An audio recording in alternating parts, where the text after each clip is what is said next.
घर बसल्या ई श्रम कार्ड हे कशा प्रकारे काढायचं याबद्दलची सविस्तर माहिती आपण आजच्या व्हिडिओमधून पाहणार आहोत।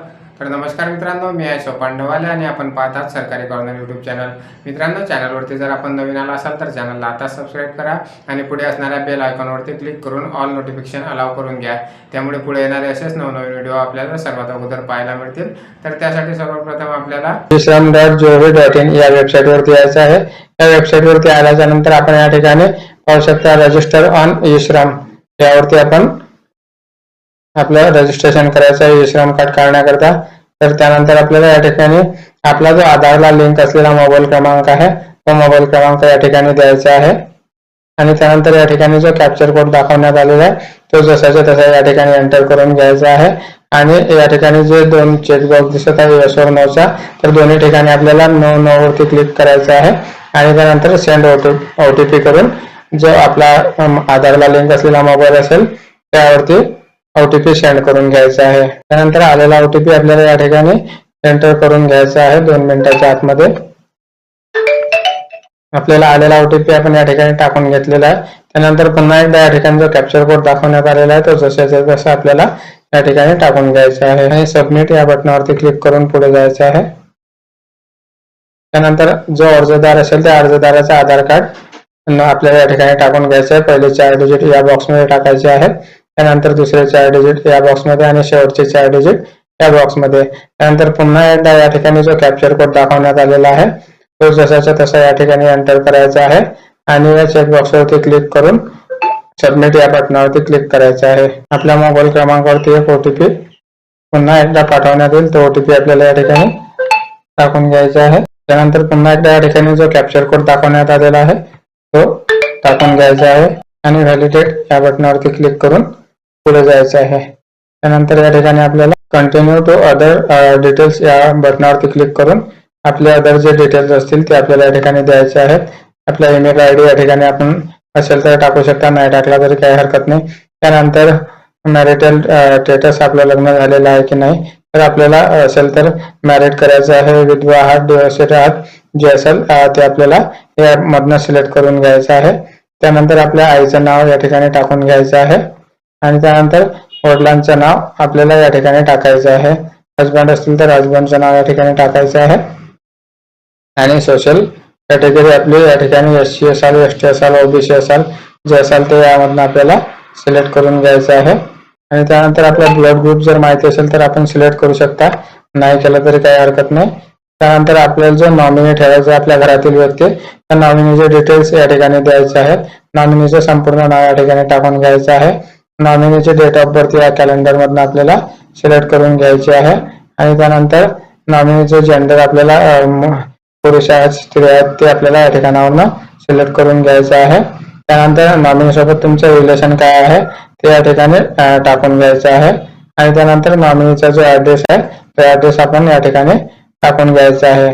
त्याचप्रमाणे नॉमिनीचा जो मोबाईल क्रमांक असेल तर आपण देऊ शकता, नाही दिला तरी काही हरकत नाही। त्यानंतर सेव्ह अँड कंटिन्यू करून आपल्याला पुढे जायचं आहे। त्यानंतर तिसऱ्या स्टेप मध्ये आपल्याला अर्जदाराचा ऍड्रेस टाकून घ्यायचा आहे।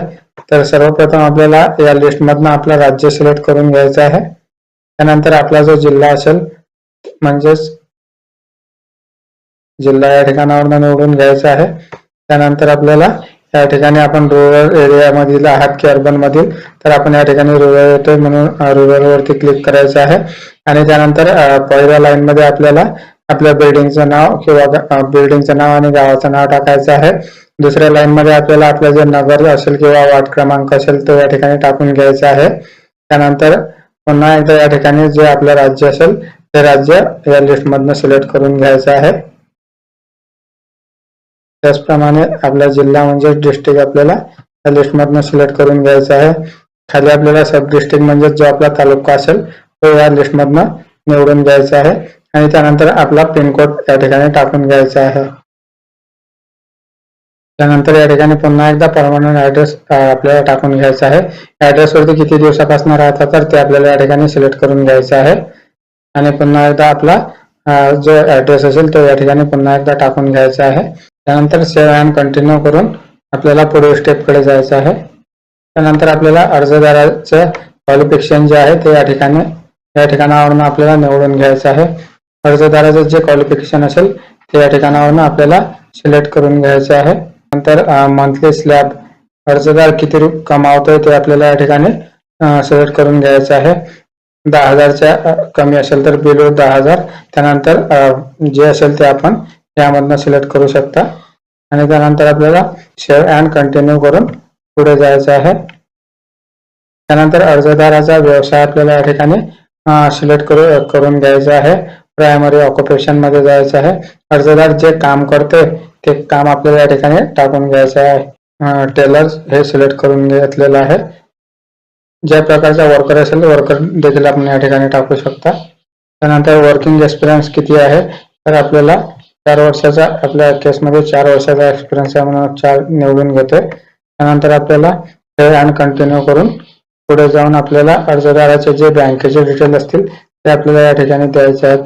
सर्वप्रथम आपल्याला बँकेचा अकाउंट नंबर या ठिकाणी द्यायचा आहे. त्यानंतर पुन्हा एकदा तोच अकाउंट नंबर आपल्याला कन्फर्म करण्यासाठी पुन्हा एकदा टाकून घ्यायचा आहे. त्यानंतर अकाउंट होल्डरचं नाव आपल्याला या ठिकाणी टाकून घ्यायचं आहे. त्याचप्रमाणे अकाउंट होल्डरचा जे IFSC कोड असेल बँकेचा ते या ठिकाणी टाकायचा आहे. आणि या ठिकाणी जो सर्च बॉक्स दिसत आहे त्यावरती क्लिक करायचं आहे. म्हणजेच आपले जे बँक असेल त्या बँकेचे डिटेल या शो होऊन जातील आपल्याला. त्यानंतर बँकेचे डिटेल या ठिकाणी शो झालेले आहेत आपल्याला पाहायला भेटेल. त्यानंतर सेव्ह अँड कंटिन्यू करून आपल्याला पुढे जायचं आहे. त्यानंतर आपलं जे आपण जो पूर्ण अर्ज भरलेला आहे तो अर्ज आपल्याला या ठिकाणी शो होऊन जाईल. तर त्या अर्जाची प्रिंट आपण या ठिकाणावरून काढू शकता.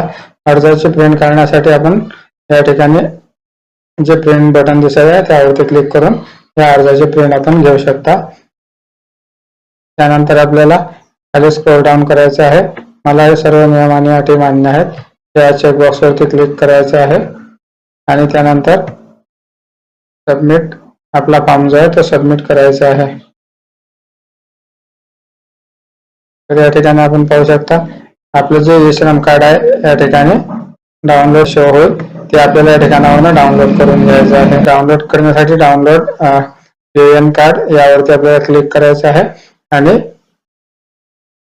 आपलं जे ई-श्रम कार्ड आहे ते या ठिकाणावरून डाउनलोड करून घ्यायचं आहे. तर संपूर्ण व्हिडिओ पाहिल्याबद्दल धन्यवाद मित्रांनो. व्हिडिओ जर आवडला असेल तर व्हिडिओला लाईक करा, चॅनलला सबस्क्राईब करा. तर पुन्हा भेटूया अशाच एका नवीन व्हिडिओ सोबत. तोपर्यंत जय हिंद, जय महाराष्ट्र.